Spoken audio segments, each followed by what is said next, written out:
नमस्कार मित्रों, मैं अनिल वत्स। स्वागत है आपका। मकर राशि, फरवरी का महीना सन 2017 कैसा रहेगा ये महीना? कुछ चेंज हुए हैं, जैसे आपका शनि वृश्चिक से धनु में आ गया है, तो ये क्या प्रभाव देने वाला है ये इम्पॉर्टेंट रहेगा। और मकर राशि वालों के सेकंड हाउस में केतु और अष्टम में राहु का प्रभाव, वाणी पे संयम रखना होगा। परिवार की हारमोनी के लिए बहुत ज़रूरी होगा। मंगल, शुक्र और चंद्रमा का मीन राशि में प्रवेश है, तो ऐसे में अपने काम के प्रति थोड़े से सक्रिय होना पड़ेगा। गुरु का भाग्य स्थान में होना इस बात का परिचायक है कि विवेक शक्ति अगर हम धारण करेंगे तो बहुत सी समस्याओं के ऊपर भी हम काबू पा सकते हैं। बुध आदित्य का योग लगन में बन रहा है, तो अष्टमेश और नवमेश का योग है। हेल्थ इश्यूज आ रहे हैं, अपनी हेल्थ का ध्यान रखिएगा, क्योंकि जब अष्टमेश लगन में आता है तो स्पाइन में या हड्डियों के रोग तंग करते हैं, इसका ध्यान रखिएगा। कहीं कमर में दर्द इत्यादि ना हो। वेट ज़्यादा है तो उसे कम करना ज़रूरी होगा, अन्यथा ये योग तंग करने वाला होगा। बिकॉज दी राहु जो है वो भी सिंह राशि में है। ये मायावी प्लैनेट है, दबी हुई रुकी हुई रोगों को बाहर निकाल देता है। So you should be very careful. आइए, मकर राशि जिनका स्वामी शनि है, और शनि की गति क्या है, इस वक्त धनु राशि में प्रवेश किए हैं 26 जनवरी को। 2.5 साल यहाँ रहने वाले हैं, तो कैसा होने वाला है प्रभाव, आइए इसकी चर्चा करते हैं। पहली, दूसरी, तीसरी तारीख की स्थितियों को देख लेते हैं। मित्रों के साथ कहीं घूमने फिरने का योग बन रहा है, मूड बहुत फ्रेश है। मान सम्मान की प्राप्ति, भाई बहनों के साथ कहीं पार्टी में, कहीं घूमने फिरने का योग। पार्टनरशिप वगैरह में रुपया इन्वेस्ट ना करिए, this is important. Basant Panchami का दिन प्रारंभ सरस्वती माँ की आराधना करके दिन का आरंभ किया जा सकता है। आइए 3, 4, 5 तारीख की स्थिति को देखते हैं। 3, 4 भाग्य साथ देने वाला है। बच्चों के पॉइंट ऑफ व्यू से कुछ ज़्यादा सक्रिय होंगे। बच्चे की एडमिशन, उनकी पढ़ाई, उनको स्कूल से लाना जाना, इसमें ध्यान रहेगा। और अपने मित्रों के साथ भी योग अच्छा गुजरेगा। अपने गर्लफ्रेंड या बॉयफ्रेंड के साथ भी कहीं घूमने फिरने की बातें होंगी, तो ये दिन अच्छे गुजरने वाले हैं। आगे चलते हैं, 5, 6, 7 तारीख की स्थिति देखते हैं। 6 तारीख को गुरु वक्री हो जाते हैं। अब यहाँ हेल्थ इश्यूज आएंगी, स्किन इन्फेक्शन आ सकते हैं, मन दुविधा में रहेगा, मैं करूँ ना करूँ। कभी उदास हो जाएंगे, कभी रात को लेट आ रहे हैं। तो मुझे लगता है अपने मन को संयत करना होगा। परिस्थितियाँ कभी अनुकूल नहीं होती हैं, पर मुझे लगता है मनस्थिति को हमें कंट्रोल करना होगा। ये ज़्यादा उचित भी है और लाभदायक भी है। 8, 9, 10 तारीख की देखते हैं। 8 तारीख को प्रदोष व्रत भी है, और 9 को गुरु पुष्य योग हो जाता है। ये एक बहुत अद्भुत योग है, गुरु पुष्य योग। गुरु पुष्य योग का अर्थ ये होता है कि पुष्य नक्षत्र में गुरु का प्रवेश। पुष्य नक्षत्र पुष्टिकार है। कुछ श्रेष्ठ संकल्प लेके कोई तप कर सकते हैं, कोई जप कर सकते हैं, कोई ध्यान इत्यादि का प्रयोग कर सकते हैं, तो ये आपके लिए बहुत शुभ होगा। मान सम्मान की प्राप्ति वाला होगा, और इसमें लाइफ पार्टनर से भी बहुत पॉजिटिव एटीट्यूड देखने को मिलेगा, तो ये एक बहुत अच्छा योग है। 10, 11, 12 तारीख की बात कर रहे हैं। 10 को पूर्णिमा का क्षय है, और 11 तारीख की अगर हम स्थिति को देखें, हेल्थ इश्यूज आ रहे हैं। कमर में दर्द फिर आ रहा है, पेट ठीक नहीं है और कमर में दर्द है, और हस्बैंड वाइफ के रिलेशन में तनाव दिखाई देता है, इसका भी हमें ध्यान रखना है। और हो सकता है कोई यात्रा पे बाहर निकलें, कहीं घूमने फिरने का भी योग बन जाए, तो ऐसी पॉसिबिलिटी भी दिखाई देती है। 12, 13, 14 की तरफ चलते हैं। 12 को सूर्य का कुंभ राशि में प्रवेश। नाउ सन इज, जो कि 8th हाउस की लॉर्डशिप लिए हुए थे, वो आपके 2nd हाउस में आ गए, यानी कुंभ राशि में आ गए। तो ऐसे में क्या होगा, आंख का ध्यान रखिएगा। राइट आंख में कहीं चोट ना लगे, उसका ध्यान रखिएगा। आंख में दर्द इत्यादि हो सकता है, so be careful, it is important.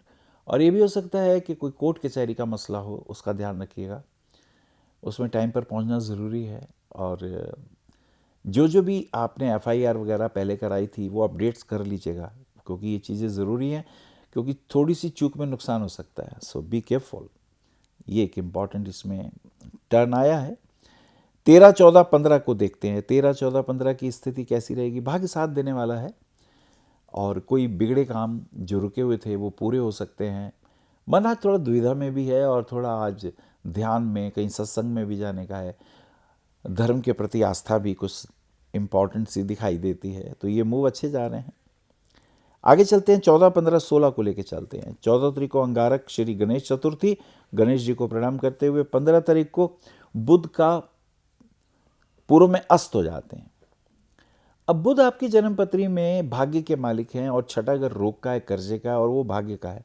अभी अस्त हो जाएंगे तो क्या होगा, भाग्य भी साथ कम देगा, मेहनत ज़्यादा है और लाभांश उसी दृष्टिकोण से थोड़े कम दिखाई देते हैं। 16, 17, 18 तारीख की स्थिति को देखते हैं। फाइनेंशियल दृष्टिकोण से किसी को रुपया उधार मत दीजिएगा, और हो सकता है कोई लायबिलिटी हो जो पुराना कर्जा चुकाना हो तो दे सकते हैं, उधार मत दीजिएगा, नहीं तो मिलने के योग ना के बराबर है। 19, 20, 21 तारीख की बात कर रहे हैं। 19, 20, 21 खेलने के जगत में, कहीं खेल वगैरह में आप जाएंगे तो नेम फेम की प्राप्ति होगी।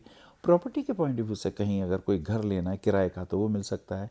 खरीदने के पॉइंट ऑफ व्यू से कंसंट्रेट कर रहे हैं तो उसमें भी फ़ायदा हो सकता है। It is a good move, इसमें फ़ायदा होगा। इसमें आप पेपर वगैरह प्रॉपरली चेक कर लें, वो ज़्यादा ठीक रहेगा। 21, 22, 23 को देखते हैं। बुध का कुंभ राशि में प्रवेश और विजय एकादशी। एकादशी का व्रत रखें, चावल इत्यादि का परहेज रखिएगा, हेल्थ के लिए ठीक नहीं रहेंगे।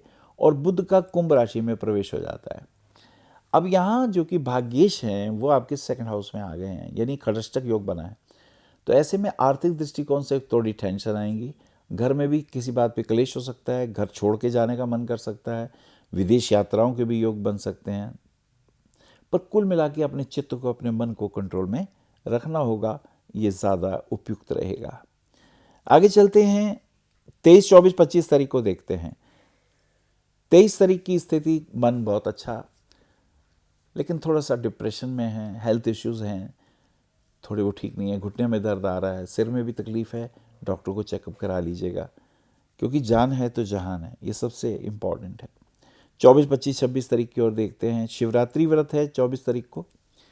और 25 तारीख की स्थिति फाइनेंशियल पॉइंट ऑफ व्यू से कुछ कर्जे, कुछ जिम्मेदारियां जो आपको निभानी है, उसमें रुपया खर्च होगा, पर उसमें फ़ायदा भी है कि एक जिम्मेदारी पूरी हो गई। लेकिन फाइनेंशियल दृष्टिकोण से एक बात ध्यान रखिएगा, हाथ तंग रहेगा, परेशानी वाला रहेगा, तो ज़रा सोच समझ के खर्च करिएगा, ये बहुत इंपॉर्टेंट है, इसका ध्यान रखना होगा। 26, 27, 28 एक इम्पॉर्टेंट तारीख क्या देखते हैं। 27 तारीख को हम देखते हैं फाल्गुन शुक्ल पक्ष आ जाता है, और ये मित्रों के साथ घूमने का योग है, भाई बहन के साथ कहीं पार्टी पे जा सकते हैं और इन्जॉय करने का समय है। तो यू विल अर्न करेंगे क्या, इन्जॉयमेंट, और अपने परिवार के साथ खुशहाली के साथ रहते हुए। 28 तारीख को रामकृष्ण परमहंस की जयंती, उन्हें नमन करते हुए काली के उपासक और बिल्कुल माँ की तरह उनको पूजते थे और उनका पूजा पाठ किया करते थे।